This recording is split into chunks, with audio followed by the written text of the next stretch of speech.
Hello दोस्तों, नए video में आपका बहुत बहुत स्वागत है। BEML जिसका पहले नाम हुआ करता था भारत अर्थ मूवर्स लिमिटेड। तो दोस्तों, गवर्नमेंट ने 2021 की शुरुआत ये न्यूज देके की है कि BEML का डिसइन्वेस्टमेंट गवर्नमेंट करने वाली है, कंफर्म कर दिया है। तो उसके बारे में हम आपको बता देंगे। स्टॉक का प्राइस भी बहुत बढ़ गया है और ये कंपनी क्या है, ये सब चीजें आपको हम बताने वाले हैं। स्टॉक के ट्रेंड और कंपनी का बिजनेस फंडामेंटल सब बताएंगे। और एक और ये बहुत ही इंपॉर्टेंट रहेगा, BEML का तो हो गया है, अभी न्यूज आ चुकी है। और कौन कौन सी दूसरी गवर्नमेंट कंपनीज है जो आपको ट्रैक करनी चाहिए अगर आपको डिसइन्वेस्टमेंट का फायदा लेना है, क्योंकि डिसइन्वेस्टमेंट का जब न्यूज आता है तो स्टॉक के प्राइस भी जरूर बढ़ते हैं। और वो हमने BEML के केस में पिछले कुछ दिनों में हमने देखा है दोस्तों। तो लास्ट तक बने रहिए। कुछ जरूरी चीजें देखिए, 1964 में इसका एस्टेब्लिशमेंट हुआ था। पुरानी कंपनी है दोस्तों, 56 इयर्स पुरानी कंपनी है। और आज गवर्नमेंट का टोटल ओनरशिप BEML में 54% का है। और ये क्या काम करती है दोस्तों, ये इक्विपमेंट्स बनाती है, चीजें बनाती है। वो चीजें कहां पर यूज होती है, माइनिंग एंड कंस्ट्रक्शन, उसकी चीजें ये बनाती है। डिफेंस में, रेल में, जैसे रेल की जो कोचेस, यहाँ देखिए नीचे, यहाँ मैं रेड कलर में फोकस कर देता हूँ। देखिए, मैन्युफैक्चरिंग करती है, रेल कोच की करती है, फिर माइनिंग इक्विपमेंट्स की करती है। तो वहां पर कंपनी का फोकस है। पहले जब शुरुआत ही हुई थी BEML कंपनी की, तो 5 करोड़ के आसपास का टर्नओवर था। तो अच्छा खासा ग्रोथ भी किया है। 3,500 करोड़ का आज की तारीख में कंपनी का टर्नओवर भी है। अब इंपॉर्टेंट बात है डिसइन्वेस्टमेंट को लेकर, जो कि बहुत ही एक इन्वेस्टर के लिए बहुत ही इंपॉर्टेंट।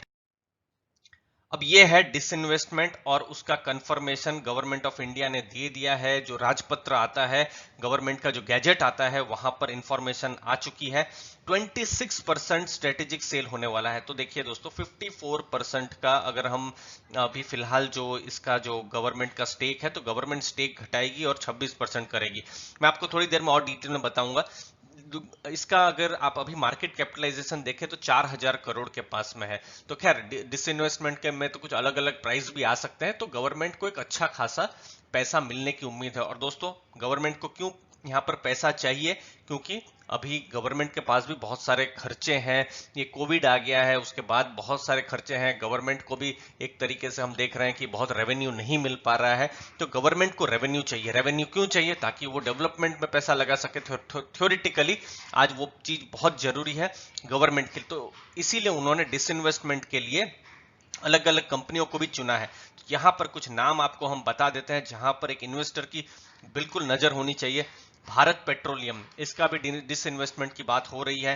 शिपिंग कॉरपोरेशन, इस पर भी आप जरूर ध्यान रखिए। कंटेनर कॉरपोरेशन, जरूर ध्यान रखिए इस कंपनी पर। और ITDC, इंडियन टूरिज्म डेवलपमेंट। तो ये 4 कंपनियां हैं। और जो हम BEML की बात कर रहे हैं, तो ये टोटल 5 कंपनियां हैं जो लिस्टेड है। देखिए, 23 से ज्यादा कंपनियों का कंपनी गवर्नमेंट है जो करने जा रही है डिसइन्वेस्टमेंट का। बट अभी फिलहाल ये जो आप 5 नाम जो देख रहे हैं, उस पर जरूर नजर रखिए। कभी भी न्यूज आ सकती है, तो ऐसी न्यूज का एक अपॉर्चुनिस्टिक बाइंग हो सकती है। मैं नहीं कहता हूं ये सब फंडामेंटल स्टॉक्स हैं। और BEML का फंडामेंटल देख के मैं आपको थोड़ी देर में बताऊंगा कि मुझे भी बहुत कॉन्फिडेंस तो नहीं आता है, लेकिन ये सब अपॉर्चुनिस्टिक स्टॉक तो बनते ही हैं। देखिए, अब ये मैं फंडामेंटल्स आपको बताता हूँ। 4,000 करोड़ का इसका मार्केट कैप है। तो 25-26 करोड़ का अगर हम देखें तो 1,000 करोड़ के आसपास गवर्नमेंट को मिल सकता है। लेकिन ये तो बहुत ही थ्योरेटिकल मैंने नंबर दिया हुआ है। हो सकता है गवर्नमेंट को बड़ी बिडिंग हो जाए तो फिर यहाँ पर ज्यादा भी पैसा मिल जाए। तो वो तो जब भी प्राइस होगा, प्राइस जैसे भी जो EOI जो मंगाया गया है मार्च की, उसकी डेट्स है, तो हमको मार्च में ही पता चलेगा कि क्या क्या जो भी EOI जो है वो कैसे हुआ है। फिलहाल 975 स्टॉक प्राइस है, हाई 1,080 का। इसके पूरे 5 साल का स्टॉक ट्रेंड भी आपको थोड़ी देर में हम बताने वाले हैं। बने रहिए दोस्तों। PE देखिए 56 का है और इंडस्ट्री का 21। तो कंपनी सस्ती नहीं है। लेकिन प्राइस टू बुक वैल्यू में आप देखिए 2 के आसपास है। देखिए, अगर पूरी कंपनी को बेच दिया जाए, सब कुछ बेच दिया जाए, क्रेडिटर डेटर सब कुछ बराबर कर दिया जाए, तो एक शेयर की कीमत 504 होती है। तो ये 1.94 है। तो इसका मतलब क्या हो रहा है कि कंपनी थोड़े से तो सस्ते में मिल रही है। तो हो सकता है गवर्नमेंट यहाँ पर बड़ा डिमांड करे। तो वो चीज हमको मार्च अप्रैल में ही पता चलेगी, जैसे जैसे दिन आगे जाएंगे।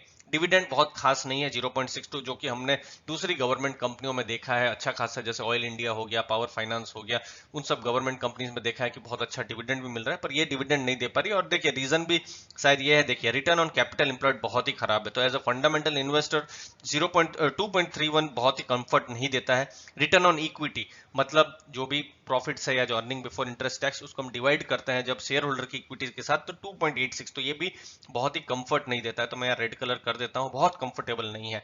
डेट टू इक्विटी कंफर्टेबल है, देखिए 0.15 मतलब बहुत ज्यादा डेट नहीं है भी तो भी कंपनी उतना मैनेज कर लेगी। तो ओवरऑल एक तरीके से कोई इन्वेस्टर 5 साल 10 साल के लिए तो शायद लेना, अगर मैं हूं तो मुझे शायद उतना कंफर्ट ना आए पर्सनली, अगर मैं अपनी बात करूं तो।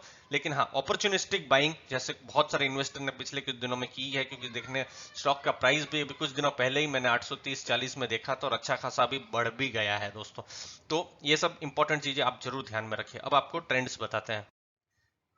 ये है स्टॉक प्राइस का ट्रेंड। देखिए ये 2017 जब ये मार्केट जो मिड कैप स्मॉल कैप का जब बुल रन चल रहा था अक्टूबर नवंबर दिसंबर 2017 में, तो 1800 में भी गया है। और मैंने अभी जस्ट चेक भी किया हुआ है कि उस समय में इस कंपनी को 82 का भी 80 से भी ऊपर का इसको प्राइस अर्निंग रेशियो मिला है, जो अभी 56 है। आप उसके हिसाब से देखें तो कंपनी आज भी सस्ती मिल रही है, जो स्टॉक प्राइस आज 1000 के आसपास है। तो ओवरऑल हम देखें तो देखिए 370 के ये जो मार्च अप्रैल के पैनिक जो आया था 2020 में, तो 370-80 तक भी स्टॉक प्राइस चला गया था। लेकिन देखिए ये अक्टूबर नवंबर के, खासकर नवंबर में जब ये खबरें आई कि इसका डिसइन्वेस्टमेंट हो सकता है, होने वाला है, तो स्टॉक प्राइस देखिए 600 से थोड़ा ऊपर था और फिर 50% ऊपर जा ही चुका है। ये बहुत ही शॉर्ट टर्म की मैं बात कर रहा हूं, तो इस चीज को ध्यान में रखें कि कंपनी का फंडामेंटल्स बहुत मजबूत नहीं है, लेकिन हाँ अपॉर्चुनिस्टिक बाइंग जैसे जैसे न्यूज आएंगे वहां पर बनती रहेगी दोस्तों, तो वो चीज को आप जरूर ध्यान रखें। अगली चीज देखिए जो फंडामेंटल्स को और ज्यादा मजबूत बनाती है, क्योंकि देखिए फंडामेंटल इन्वेस्टर के लिए जो तो ज्यादा इंपॉर्टेंट होता है अर्निंग्स, बिजनेस, सेल्स, प्रॉफिट, वो सब। देखिए 10 साल का सेल्स ग्रोथ है 1%, 10 साल का प्रॉफिट ग्रोथ है -12%, तो स्टॉक का प्राइस भी नहीं बढ़ा है, वहीं का वहीं है 10 साल में। रिटर्न ऑन इक्विटी बहुत ज्यादा एक्साइटेड नहीं करती है। 3 साल की बात करूं 7% सेल्स का ग्रोथ हुआ है, जो कि थोड़ा बहुत ठीक है, लेकिन प्रॉफिट नहीं कर रही है कंपनी, स्टॉक प्राइस भी नेगेटिव में है। तो अगर यहां पर समझ लीजिए ना सेल्स में अच्छा ग्रोथ हो रहा है, कंपनी प्रॉफिट नहीं कर पा रही है, तो स्टॉक का प्राइस भी कैसे बढ़ेगा? एक तरीके से हम इसको ऐसे देख सकते हैं। रिटर्न ऑन इक्विटी यहां पर भी बहुत कंफर्टेबल नहीं है। तो ओवरऑल जो समझ में आ रहा है कि फंडामेंटली यहां पर मैं फिर से आपको बताऊं कि एज एन इन्वेस्टर मुझे शायद कंफर्ट ना रहे। फंडामेंटली इन्वेस्टर का मतलब है कि अगर मैं 5 साल के लिए इसको देखूं तो, लेकिन यहाँ पर कुछ इंपॉर्टेंट चीजें हैं। अगर बायर बहुत ही अच्छा मिल गया, रेप्यूटेड मिल गया, रेस्पेक्टेड मिल गया, जो कि इसी नाम लेना सही नहीं होगा, लेकिन कुछ अच्छे बायर्स ने, कुछ इंटरनेशनल बायर्स ने इंटरेस्ट यहाँ पर दिखाया, जो कि कंपनी को बिल्कुल टर्न अराउंड कर सकते हैं, जो भी 26% स्टेक लेके, तो फिर एक बहुत बड़ा पॉजिटिव हो सकता है। और ये कंपनी जो आप देख रहे हैं सब जो अभी के नेगेटिव, तो वो पॉजिटिव हो सकता है। तो नए बायर्स का वेट करना भी बहुत जरूरी है कि नया बायर कौन है, उसकी पेडिग्री क्या है। देखिए हमने देखा था यस बैंक के केस में अलग अलग नाम आते थे, तो कोई भी बायर पर कॉन्फिडेंस ही नहीं आ रहा था और स्टॉक का प्राइस कैसे गिर रहा था। अगर अच्छा बायर उस समय मिल गया होता कि जो बैंक को ले सकता था, खैर वो अलग स्टोरी है, तो चीजें अलग हो सकती थी। तो ये चीज जरूरी है, नया बायर कौन रहेगा, और उसके बाद ही स्टॉक का प्राइस या फिर बिजनेस का प्राइस जो अभी तक कंफर्टेबल नहीं है, वो चीज को ध्यान रखें। बाकी अपॉर्चुनिस्टिक बाइंग के लिए एक लक जैसा होता है, हमको भी पता नहीं है कि ये अब 1000 के ऊपर भी जाएगा या नहीं जाएगा, क्योंकि यहाँ कॉशियस रहना बहुत जरूरी है। आपका जो नजरिया भी है, जो टेक्निकल्स पर ज्यादा आप यहाँ पर बेस कर सकते हैं। उम्मीद है वीडियो में आपको वैल्यू मिली होगी। आपने अपना समय दिया उसके लिए बहुत बहुत धन्यवाद दोस्तों।